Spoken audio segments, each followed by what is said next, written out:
you over to Creative Assembly's Al Bickham and to Total War Rome 2.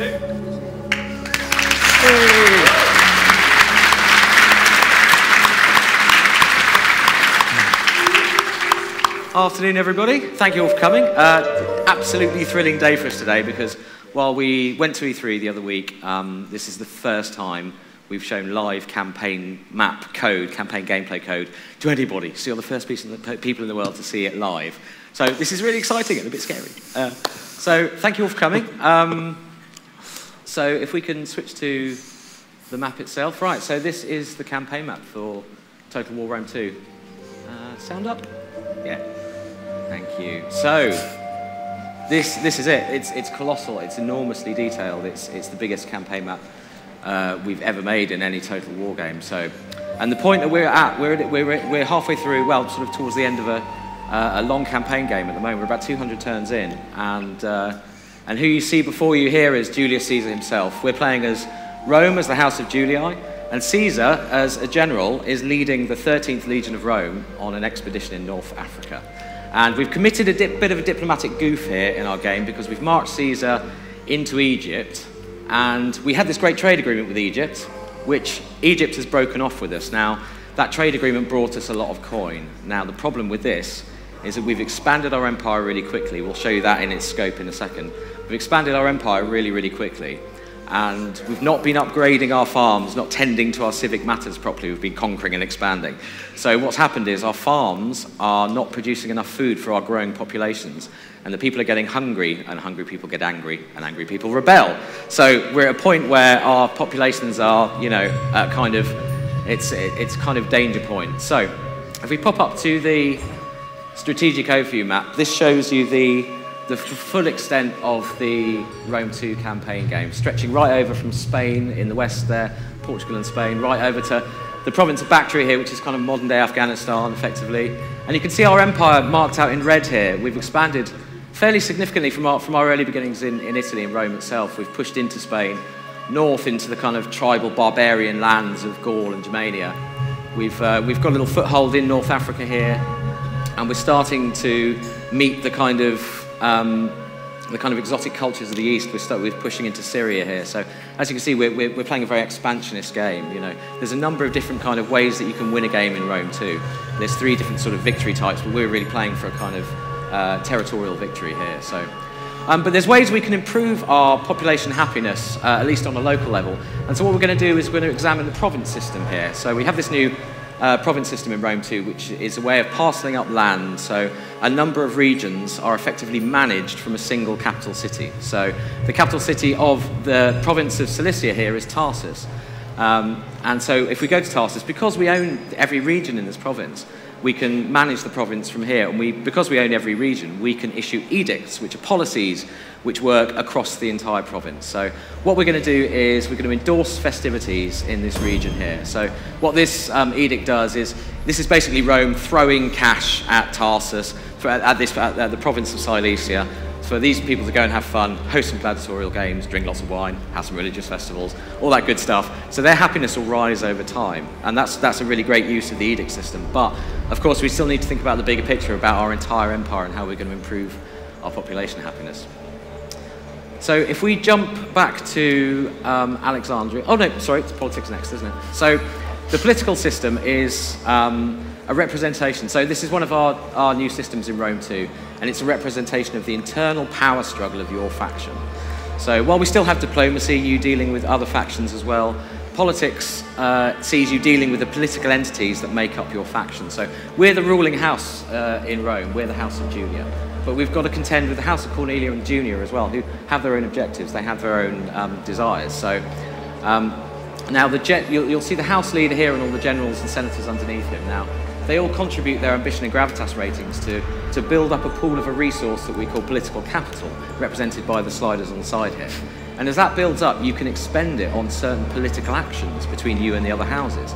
So, for example, we might choose to marry off a daughter to one of the other houses to balance the power between the two houses, because, you know, it could be the case that our expansion has raised our power, our political capital, really high, and these other guys are, you know, starting to paint targets on our backs. You know, we're risking a civil war if we get too powerful too early. So, you know, we may want to balance the power by doing that. So there's a number of different options you've got with dealing with the families and you know, pushing the power between the families and keeping things balanced, or making a play to, you know, control everything yourself. So, but you can also spend your political capital on dealing with subjects who appear in this panel here. These are kind of characters of interest who appear over time in your empire, and you know, they're a mixture of kind of real historical characters taken from history and sort of flavour characters we've made ourselves. So Marcus Tullius Cicero here, rabid anti-Caesarite. He's been railing against us in the Senate and lowering our political capital. So we've got a number of ways of dealing with him. We could support him, really bad idea because he's not working in our favour. We could attempt to extort cash, which isn't really relevant here, but you know, maybe a famous trader comes into town, he's very rich, and maybe, you know, you want to get some cash out of him. We can attempt to discredit him, but we're playing the ruthless Romans, so we're going to go ahead and assassinate him, or attempt to. Right, so the assassins found their mark, they've killed Cicero, he's no more, he's no longer a threat to our political career. However, if for whatever reason that assassination had not been successful, then Cicero may have redoubled his efforts against us in the Senate, so we'd have to find a new way of dealing with him. So what we're going to do now is jump back to Alexandria and take a little bit of a closer look at the campaign map itself and some of the features. So you can see there's a lot of detail here. There's a lot of flora and fauna. You can see the camels here. We've got elephants over here, trade routes, you know. And this isn't all just eye candy. You know, these camels and elephants, for example, give you a hint to the kind of exotic battlefield units you'll be able to recruit if you own that province, or whether you might be hiring mercenaries there. You know, so likewise, we've got the great wonders of the ancient world. There's two represented here. We've got the lighthouse at Alexandria. We've got the great pyramids of Giza. And again, these are functional working parts of the map. So if you own a province with a great wonder or two great wonders in it, then these will confer local and global bonuses. They'll buff your empire in some way. So the pyramids, for example, give you a kind of drip feed income, because even, believe it or not, even back then they were a popular tourist destination for wealthy Roman visitors. And they owning them also increases your ability to build stuff, your construction ability. And talking of construction, we're going to hop over to Antioch in Syria and show you how we can evolve the campaign map, the look of the campaign map through the way we play. So Craig's just built a new building slot in the city here. You can see that transformation happening, which gives us more, literally gives us more space. We've expanded the city, so we can now build a shrine to Mars, which is a great shrine to build because it instills any units recruited there with the fervour of the war god, so they'll come out with a greater morale. But as we play, you know, these cities will expand. The campaign map starts to change according to the impact you have on it. You can see sort of shanty towns and urban sprawl beginning outside the city here. And that city, you know, could grow 3 or 4 times the size it is at the moment if we keep expanding it and investing in it. And if we slide over to Germania in Northern Europe, we're going to show you a different bit of landscape, a different culture, and some more examples of this landscape change. So as you can see, this is a very agriculturally focused city. We've got a big farm complex beginning here. If you see you can see all the woodlands around the edge. This is these will start getting cut down as that city expands and those resources start to get consumed. And you can feel the difference here. You know, it's windy, it's cold. We'll have wolves howling in the woods and things. You know, this kind of gives you a hint of how much of a different experience you'll get if you play as one of the barbarian cultures, for example. These are the Swabi, one of our Germanic tribes. So if we have a closer look at the city itself, you can see the architecture is very different. It's more about sort of huts and longhouses and standing stones rather than sort of pillars and columns and marble of a Greco-Roman culture in the Mediterranean. You know, it's a very, very different look and feel, and it's very, very different to play one of these factions. So we're going to jump back down to Alexandria again, and we're going to attempt one last diplomatic parley with the Egyptians, see if we can get, you know, a trade agreement back in place and bring that income back into our empire. So now if we open the diplomacy panel, what Craig's hovering over here is a new feature of diplomacy. This is the relations panel, and this is our way of offering much greater transparency over the AI's decision-making to the player. So what you're seeing here is literally a historical list of our actions that we've performed as a player in this playthrough, by which this particular factional AI is judging us. So, for example, we've committed war atrocities against Macedon. We've marched into Macedon, smashed up its cities, taken slaves to bolster our own economy. The Egyptians quite like that. They don't like the Macedonians, so that's great. However, we have trespassed on territory. We've entered Egypt under arms, with a massive army. So that's a huge negative modifier there. On balance, they're unfriendly towards us, and quite understandably, it was really our fault. But factional AI can also play factional AI personality can also play a part. Some faction AI is more amenable to diplomacy. We'll look for more peaceful measures to resolving a situation, while some are, of course, more aggressive or expansionist. So there's a number of different sort of personality types. So we're going to hope they're diplomatic in nature. So we're going to go in and attempt to get a trade agreement on the table. Be friend of Egypt, and speak of your concerns to my people's humble representative. Right, so we're going to throw a trade agreement down. We're also going to offer to make a client state of Egypt, which isn't, the pure servitude you might imagine it would be. All right, they pay us an annual tithe in gold, but this also means that they can call on the might of the Roman army at any time, and we are honor bound to honour that. So, they can still carry on expanding and playing their empire game, but it gives them protection, and we know that they're at war with a number of people. So, let's give it a go. Pharaoh's gifts, may blessings fall on him with this proposal. Consider your words rejected. So a very polite no from the Egyptians there. Okay, we're going to just assume diplomacy's failed now. So this is a total war game. So there may be another way to resolve this situation and unlock all that gold in Egypt. So let's take a closer look at Caesar and the 13th Legion. So armies have really changed in Rome too.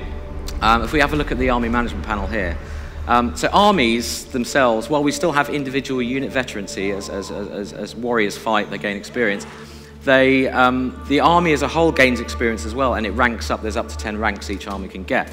As it ranks up, you can issue it with a tradition. Now, this is an ongoing buff to some aspect of the army's ability to fight. So, for example, we've got engineering experts and indomitable legionaries here, which is a good buff to heavy infantry, which is great for Romans because they're all about heavy infantry. So, and you can build these up over time, or you could just pick a couple and you can upgrade them up to 3 times as well. And doing that, you can either build an army that's generally better at lots of things, or is really focused to doing one thing really well. We could issue siegecraft specific traditions here, for example, and really level them up and turn this army into our kind of principal city smasher, which is on the forefront of our expanding empire, So you can really specialize. You can see the history here. You'll get a history of its sort of battles won and lost and what it's been doing. We can change the emblem, which will be reflected on the model there. We can even change the name of the legion, change it to something personal that we like if we wish to. So, a lot's changed with armies. And the beauty of the tradition system is if this army, the worst should happen and it's crushed on the field of battle, you can go back to Rome or one of your cities and you can re-raise the banner of the 13th Legion. You can pack a new army under the banner of the 13th Legion. And while all those guys will be green recruits without all that individual unit veterancy that the previous 13th Legion had, they will benefit from the traditions. So they'll still get the traditions and all the army experience that you've given to the banner effectively. So, the 13th Legion can live on. And it's there to kind of symbolize this idea that, famous battalions from history outlive, the battalion itself outlives individual members of itself, and the training that they give their troops goes on through the ages. So if we take a look at Caesar himself now as well, again, Caesar can rank up to 10 times, just like armies can. And we've got a massive pool of skills that we can give to generals now. So we've done away with the kind of simplistic skill trees of Shogun 2, and we now have a massive pool of skills that we can draw from. And again, we could upgrade individual skills. And these will really improve his ability to command men, to, improve individual unit abilities on the battlefield as well, and his special abilities. They'll pick up traits as they go, and they perform heroic deeds. They'll be awarded with traits over time as well. And ancillaries will appear and join him. Sort of retinue characters will appear and bring, extra buffs to some aspect of his command or abilities. We've really streamlined recruitment as well. So we've done away, and with a campaign map this big, you don't really want that system that we had in Shogun 2. It wouldn't really work, where you build and you recruit individual units and march them all the way across the map to meet up with your army, 15 provinces away. So now what we're doing is you recruit directly from within the army, and they appear within the army. So if you're in a friendly territory near a friendly city, you can recruit your core army units, such as these guys down here. But wherever you are in the world, you can always recruit mercenaries. They're much more expensive to upkeep, but if you need a boost just before going into a battle, you can go and throw some cash at the local mercenaries, get them to join your army, and take them into battle with you. So they'll be, and as you can see here, what's represented is the kind of culturally relevant units to this area that we're in. We're in North Africa, so we've got camels, Egyptian archers, Egyptian swordsmen, and war elephants, and who doesn't want some war elephants in their army? So we're going to go ahead and hire some of those, and we'll be taking those into battle shortly. I just want to point out this guy here. This is one of our new agent types. We've got 3 new agent types. Now he's a champion. He's a kind of fearless lone warrior, and he can act alone. He can harass armies out on the campaign map, so he could quite easily come over and cause some problems for us, So whittle units down, whittle morale down. There's a number of things he can do. But he can also be embedded with a friendly army, and he can act as a kind of drill sergeant and train them up, so their experience gains will happen much quicker. So, yeah, we don't really want to be anywhere near him right now, because Egypt doesn't like us. So, I think it's time to put the kid gloves away and declare war on Egypt. To victory! To battle! So, as the battle matchup happens here, you'll have noticed there are a couple of navies in the Nile, in the River Nile here. So, what will happen, because they're in the sort of the catchment radius of this battle, they'll be drawn in, and we'll see a combined battle where land units and naval units can coexist and fight on the same battle map. So, on the banks of the River Nile. So, this is the battle we're about to show you. So, Craig and Will are going to take over from me here, and they're going to talk you through the battle while I play through it. Okay, so Al is going to load up the battle for us now. Okay. Hello, Birmingham. Hey, Birmingham. Yeah, come on. That's incredibly polite. Hello, Birmingham. Yeah. This is the closest we're going to get to doing Rally Point live, so I'm a little bit excited about this. Okay, so what Al's going to show you right now is the Battle of the Nile, which is basically, he's going to play as Egypt. So he's controlling this big old hill. Bunch of Roman guys trying to get up there. He's got a load of cool units available to him. He's got scythe chariots, elephants, all kinds of cool stuff. Deployable balls of fire. Yes. Who can forget those? This is the demo we got running on the stand at the moment, so if you haven't had a chance to play it, come on over after. If you have had a chance to play it, and if you've beaten it, please feel free to judge Al and all his gameplay. Yeah. If Al sucks, let him hear it. So yeah, you can play this for yourself as well. Do check that out on the floor. You can see we've got, it's one of our combined land and naval battles as well. So we've got naval units in there, we've got land units, all kind of flows in quite nicely. Oh yes, it's one of our amphibious assault battles. Of course, one of the classics is if you spend too much time messing around with your navy and you forget about the guys on the hill. Yeah. Bad times. But spend too much time messing around with your army and your navy just sinks. Yeah. Don't let your navy sink. Don't let your navy sink, and don't die. Don't die. This is our advice we've been giving to everybody is, don't die. That's Rome. Yeah. Don't die. If you play as Rome, don't die. That's the only tip. We're ready to begin judgment. My body is ready. My body is Reggie. It's ready. The Romans are attacking in force, but we hold an excellent defensive position on the hill. Maintain the high ground and the advantage it offers at all costs. Our war elephants and scythe chariots will smash through their front lines as they approach. Our ballistae will rain down the fires of Zeus Ammon upon their heads. The Roman fleet attacks from the south. Beware, as they may disembark troops to bolster their land forces. However, our ships stand ready to intercept. Armed with ballistae and the finest archers, they are more than a match for the Roman fleet. Our first priority should be to send them forwards. So here we go. Romans advance, all pomp and spectacle. So, Show them how a real army fights. Smash them into the river. here's Al as Egypt, and here's some of the cool units he's got. He's got the phalanx guys. Really, really, really difficult to get past. Oh yeah. Really defensive. burning balls, send those down a hill and they'll kind of go down and follow the terrain on the way down. A little bit of physics-based death there, which is always nice. Oh! Nice. Wow! Off the bat. Straight off the bat. Jeez. Massive ballista strike. Nice. Could at least let him get halfway up the hill. Right, naval, let's do it. Let's do it. Okay, so Al's got to basically deal with this Roman fleet, because if these guys get around the back and disembark their guys onto the land, that's going to cause him all kinds of problems. Al's going to suffer a horrible pincer attack on the top of the hill. Horrible pincers are never good. Never good. What's super cool about the naval units this time round is that these are all land units waiting to disembark. If Al manages to win this battle with units to spare, he can land them and do the same thing the Romans are trying to do. Be like, right, Egyptians up the hill, Egyptians down the hill. And he's just actually rammed one of the Roman ships there, so that's a viable tactic these days. Big old ship on a little ship, just get in there and ram it. Jesus. So while the naval battle rages, the Romans try and make their way up the hill. They're trying to get up the hill. Now, the Romans are actually playing quite well here. They're sticking together in formation. They're grouping. You can also set these guys to a looser formation, which will make any ballistae strikes that come down on them a little bit less impactful. Spreading them out nicely across the hill makes them much harder to hit with artillery, so hopefully death for them will be at a bare minimum. So Al, how are you going to deal with these guys? Ballistae. Oh! Jeez! Yeah, they're pretty good, those ballistae. You know, a few of those guys are making it up. It wasn't all chaos. I assume having a guy in plate mail fall on you probably knocks you over. I can see a cheeky flank going on here. A cheeky flank? That's the worst kind of flank. It's the best kind of flank.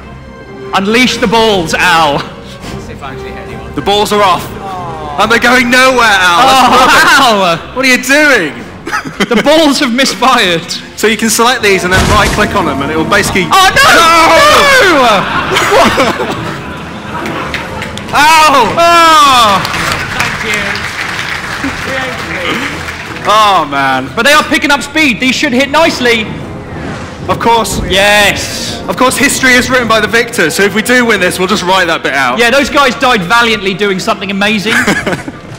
But they still got enough morale. They haven't routed, so we can run them down the hill. Go on. Al has got his chariots out. Chariots downhill with scythe. They got blades on the side of them. So this is unit cam. If you hit insert when you're playing this, you go right down into a unit cam. And you can see what it's like to ride a chariot into a bunch of guys. Oh! Jeez! They died heroes. They were heroes, man. More balls. More balls. Release the balls. Alright, this is good. This is good. This is good. Yeah! 10-pin bowling with Romans. You better not lose this already. This is... I can see some elephants there, Will. That's a few 100 pounds of muscle and tusk. Elephants incoming as well. Elephant on elephant action. It's an elephant off. Come on. Oh, yes. jeez. Elephants are great. They have kind of an internal rage meter, so if they get attacked by enough missiles, they'll basically get crazy and start attacking your own guys. Yeah. So if they run amok, they will stamp over anything. They don't care if it's friendly, they don't care if it's enemy, just bang, stampy. These phalanxes really, really good defensively, unless an elephant comes through like that. Ow, what's going on?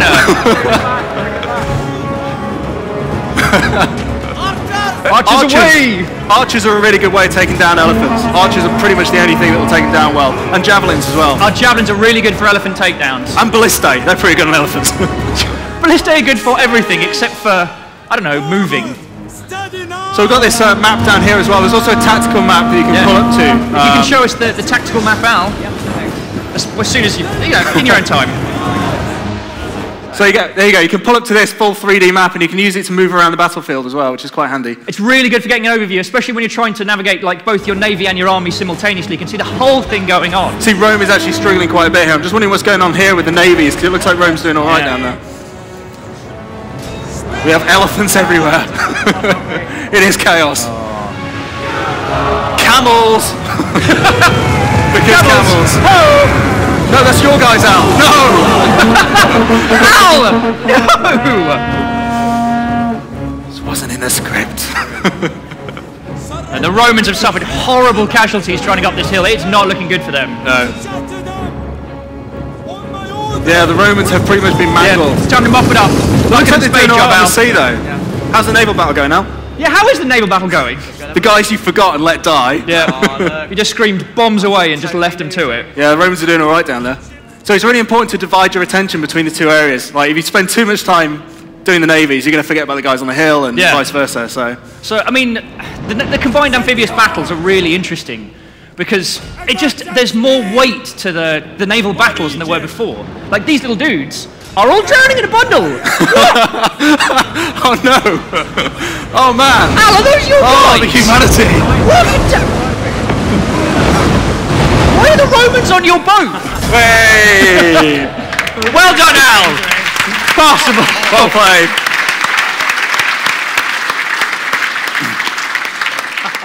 Well, almost a defeat plucked from the jaws of victory there. Very close. Well done. Okay, so what we're going to do now, we're going to have a Q&A. We're going to get our lovely panelists from the Creative Assembly up on stage. We're going to take some questions from the show floor. So we have an assortment of chairs coming out right now. This is the excitement right here. We're going to get stuck in and bring some chairs out. Oh, we all go for chairs. Is that too many chairs? Like overchaired. Creative Assembly devs. Okay, so we have. Big round of applause, guys. There's the Creative Assembly. I haven't got my microphone turned. So, my beautiful colleagues here. We have Pavel Voice, the lead battlefield artist on Rome 2. We have Gwen Raymond, Battle AI programmer on Rome 2. And Whitwa Ike, graphics programmer on Rome 2. And Al Bickham, studio communications manager. Big round of applause. Okay, so we're going to start taking questions from the floor, I think. So let's go over here somewhere first. Who have we got? Question up there. Do you think there'll ever come a point in the Total War series where you say, screw making the graphics better and just having like an insanely bigger scale? He's a graphics programmer. Sorry. How could you? Okay, who wants that one? All right. Okay. So I got mine. Yeah. Well, making Total War is not just like, well, we try to bring the best experience on every aspect of visual quality. So you can't actually like go one way or another. It's about consistent. We craft our engine specifically for this game to bring the best experience for this battlefield and campaign to all of our audience. And also, there's my mic on. Hello. Can you hear me? Oh. It's also it's kind of. We had a wardrobe malfunction, ladies and gentlemen. Technical difficulties. It's kind of a balance, right? I mean, massive scale also has, massive design challenges that come with it. So it has to be achievable. We have to be able to manage it. So the graphics, we push the graphics, but we also push the scale. We always try and go bigger. But there's only so far you can go before it becomes a massive challenge. And I think we already challenge each other quite a lot. So I would add to that as well, like the player's attention is a resource in the game, right? And there's only so much of it to go around. The bigger you create those battles, the more unwieldy they become, to the point where I think you'd almost make it if you had battles 10 times as large as we had now, it'd almost become turn-based because you'd be pressing pause. Yeah, it'd be a different game. Lining everything up. Yeah, it'd be a different game. It wouldn't be the game that we make. So. Okay, can we take a question from this side of the room, please? We've got one right over here. Oh, we've got one there as well. Let's go there. Sorry, hang on. Sorry, we've got a mic over there. Sorry. Out of all the Total War games, which one is the most successful in terms of revenue, and why do you think that is? I'm not sure that's a question for us. I'd have to direct you to our PR manager. Yeah, she's hiding somewhere. Yeah. They've all been pretty good, pretty successful. So, yeah, we keep making Total War games, and we keep making them bigger and better. So obviously something's working for us, right? Should we go back over here? Because there was a guy here who was going to ask a question. Sorry, there's a mic. It's just coming around. Very enthusiastic, I like it. Are you going to have campaign multiplayer? And if so, how many players is it going to go up to? So we've got 2-player campaign multiplayer. Yeah, just 2 players. So it's head-to-head and cooperative as well. Yeah, so it's just the player is another faction. The second player is another faction of the game. So you can ally with them, or you can go to war with them, or whatever. So, but yeah, we've got 2-player. Okay, can we take one from over here, please? Hi. Hey. As an ancient historian, particularly one interested in military history, I suppose I was always a bit frustrated in Rome 1 where you would often find the AI using odd tactics. It wasn't necessarily fighting as a Roman legion or an Alexandrian-style phalanx. They kind of did their own thing. Will we sort of see them using more appropriate battle tactics, I guess? Sounds like one for you, Gwen. Oh, Christ. Well, obviously, so the AI has been evolving the entire time since there. So you can have, so there are obviously new tactics. The idea of writing bespoke tactics for a particular faction is actually interesting because it's not necessarily the direction you want to go just from an AI perspective. The idea you really want to do is to make it emergent so that your tactics are based on what units are available to you, right? So it's not that, oh, I'm Rome, I should fight this way. If you are building Rome as Rome was, then those units that you have should encourage the AI to use a particular tactic that was effective, which is why the Romans used it. So it's all about developing a generic system more than trying to make bespoke, spending a lot of time making lots and lots and lots of bespoke tactics. You want to write something that's intelligent enough to go, all right, well, I got all these guys, so I should totally do this. That way, you can play as Rome and build a completely different Rome than actually existed. And they'll fight appropriately. All the AI will fight appropriately. Also, in hopefully. short, you say like it's a lot cleverer this time. Yeah, it's smarter. Yes. Good. Okay, this side of the room, please. Who's got a question? Okay, we've got a few at the back there. Our microphone man is scrambling his way valiantly across. I think the game looks gorgeous, by the way. But from other Rome Total War games, what are the improvements on AI? There's lots of improvements. We've been spending a long time. So we've got whole new battle types. So for instance, the CGI has been undergoing a huge overhaul because in Rome 2, the siege battles are going to be more about kind of unit micromanagement, kind of small battles in streets. So we have to completely overhaul the CGI to do that, to be able to deal with this very different problem space. Because now we're dealing with small streets and small areas rather than huge areas, and that's a completely different problem. We've also been working on ambush battles are a completely new feature, which have got their own AI design for it, as well as river battles, a completely unique way of playing it, as well as iteration, right? Because AI is not a solved problem, so most of your time really is going to be spent on ironing out little bugs. It's an unsolved problem, so your best bet is just to keep on doing it until you make it, good. Okay, thank you. Any questions over this side again? We've got one over there. Sorry. Hi. I love Total War, by the way. I really like the managing the cities and the diplomacy side. I like to kill stuff. I'm not very good at it. So is this more of you have to be really great at strategy in battle? Because I kind of suck at that, and I'm worried that, I won't be able to take over as many cities because I tend to click the auto attack. How's that going to work? So how will building your armies and auto-resolving work? Well, the auto-resolve system has been overhauled a bit, so now it actually uses the same system as the AI uses to determine what units to send to attack other units, which means that it should really give you a very good, realistic result from what you would expect to see from a battle. Yeah, so, you actually have options now where you can actually choose how your AI behaves in the auto-resolve. You can actually have a defensive or aggressive.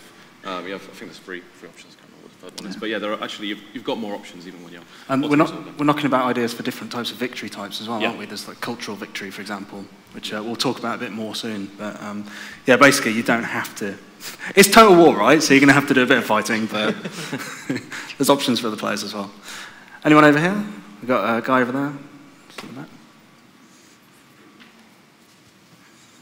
Hi.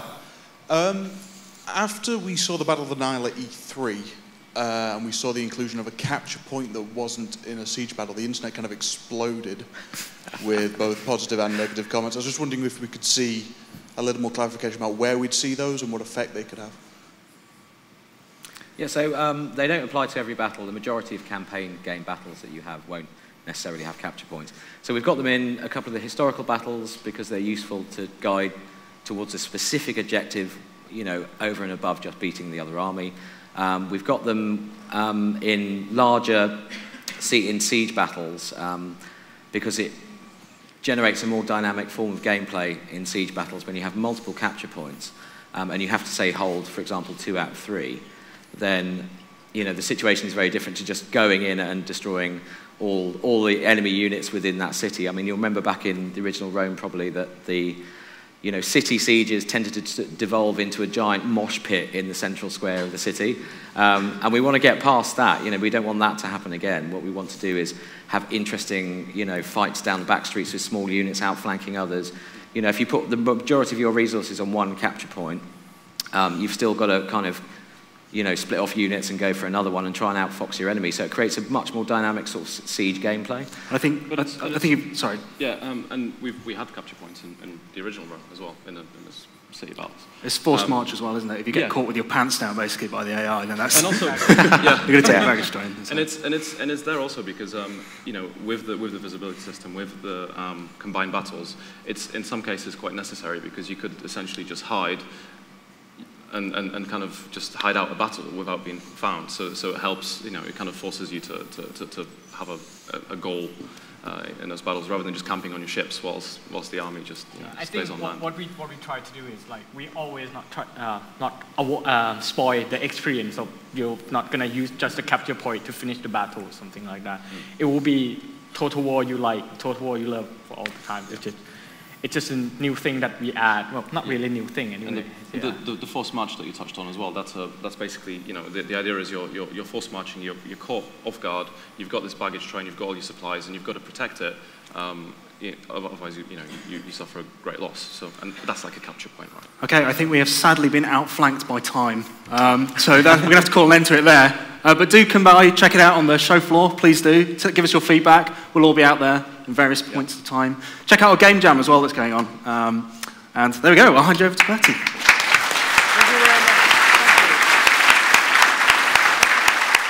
So thank you very much, everyone. That was the amazing Total War Rome 2, which of course you could play, as Craig mentioned, and go and play, see if you can do better than Al. Join us at 2 PM for a look back at Frozen Synapse, and I look forward to Frozen End Zone, if you fancy that. But otherwise, yeah, thank you very much, and enjoy the rest of your day.